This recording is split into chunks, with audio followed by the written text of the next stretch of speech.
To everyone. My name is Dr. Prashant Chaudhary. I am from Sion Hospital, and the topic of my presentation today is topographic theory of mind through Ramayana. So, what I am going to essentially do is to compare these three levels of mind as mentioned in the topographic theory with the characters of Valmiki's Ramayana. And but the question arises, what is this? Why am I even doing this? So, I would like to elaborate that this is an experiment in narrative psychotherapy, because there are about 400 different ways of and approaches to psychotherapy.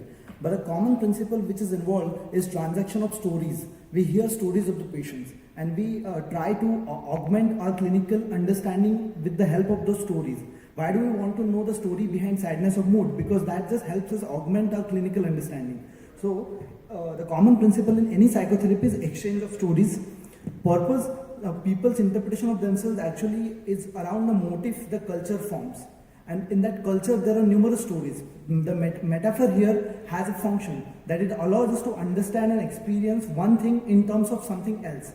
And stories are instrument to deliver the metaphors. So that's why I've chosen this story of Ramayana in this particular presentation. The problem statement here is simple.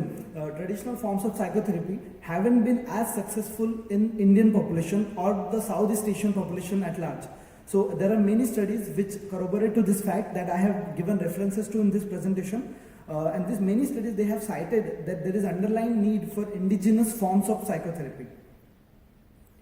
The aim here is that there have been numerous studies applying the principles of Srimad Bhagavad Gita in the various psychotherapies, but there are very few for Ramayana and psychotherapy. So what I'm going to do here is I'm going to correlate the tripartite theory of mind with the characters of Ramayana and thereby establish the psychoanalytic validity of it, so that we can use it in the narrative psychotherapy at large.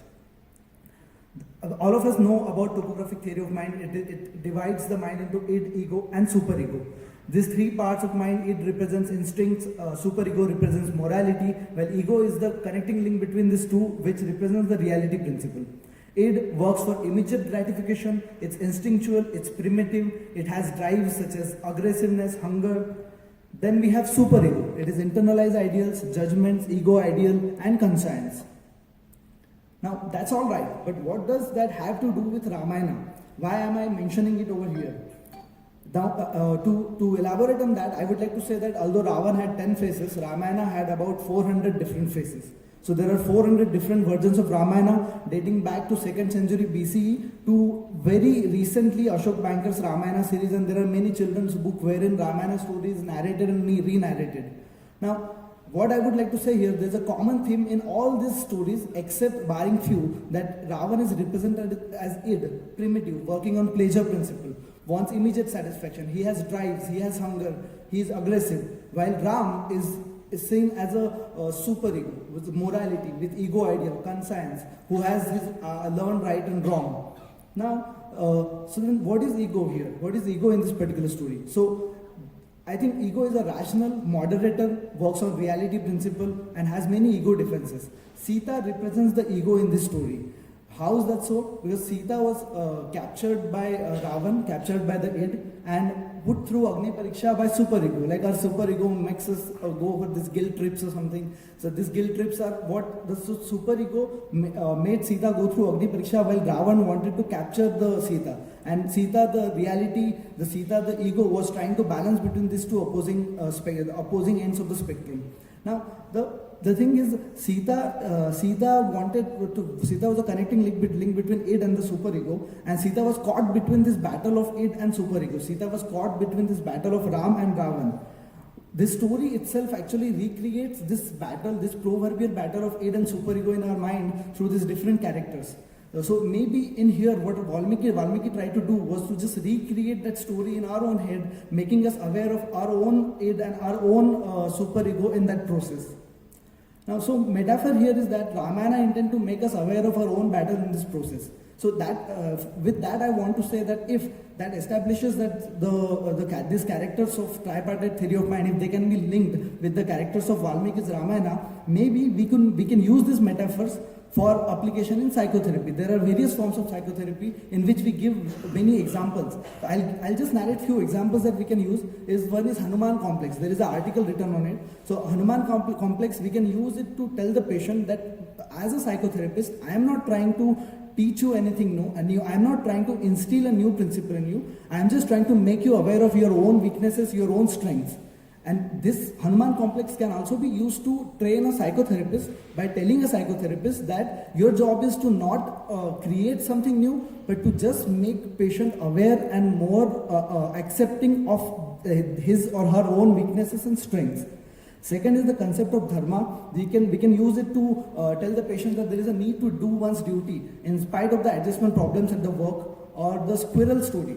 If all of you are aware of that story, while Ram Setu was being made, a squirrel was putting a pinch of sand in that Ram Setu, and Ram appreciated it. So the purpose of that story is that no matter howsoever insignificant you think your work is, it is leading to something big. It is leading to Ram Setu. So a squirrel contribution can be used, that story can be used to build self-esteem. Ram giving Ravana a second chance can be used for conflicts at work, while Sita and the golden stag can be used to elaborate on the temptation.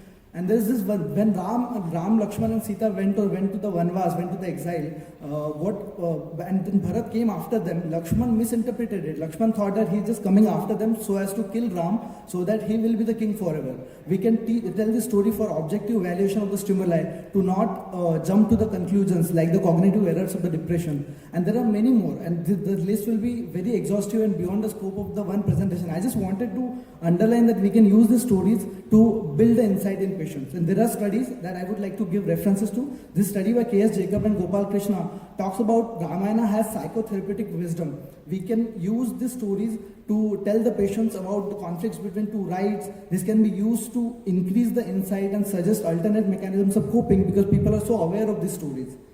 Next, this Indianization of psychiatry utilizing Indian mental concepts by Avasthi, Kate and Grover. They say that an average Indian is multidimensional and vastly different from a generic European or American. So to blindly follow Western concepts in psychotherapy would be extremely short-sighted and unproductive. So they say that we should acknowledge our uniqueness and accept our stories and make them integral part of our care. Next is employing psychotherapy across cultures, which talks about how therapy-centric orientation of Western psychotherapy wouldn't be applicable to Indian population. We should be more focused on the patient-centric approach, wherein we are valuing content of the thought more than the form of the thought.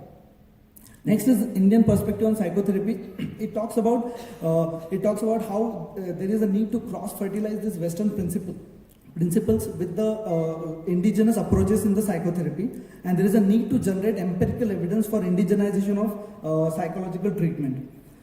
Next study also says that since an individual self is developed, Indian individual self is developed with a deep-rooted spirituality and cultural tales and tradition, it would be difficult to apply the same principles of Western psychotherapy here. Significance is that there is more research needs to be undertaken in indigenization of the psychotherapy. There should be more focus on the thought content than the form of the thought, and we can use the already established religious faith system to do so. This presentation is just to encourage such literary forensics so as to create more awareness regarding the same. I would like to say that there may be some errors of emission and commission in this publication, but I would want future researchers to comment on the same. This isn't the definitive guide, but a practical starting point to emphasize and discuss the role of these indigenous tales in Western orientations of the psychotherapy. Eventually, I would like to end my presentation with this quote from Devdutt Patnaik, which he uses at almost each of his books. It's like, within infinite myths lies the eternal truth.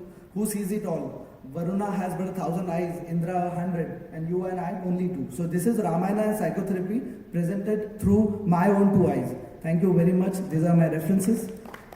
And this is the content. Thank you. So unique presentation. I think any questions? We are into Mahabharata, so no Ramayana here. In Maharashtra, Mahabharata is going on.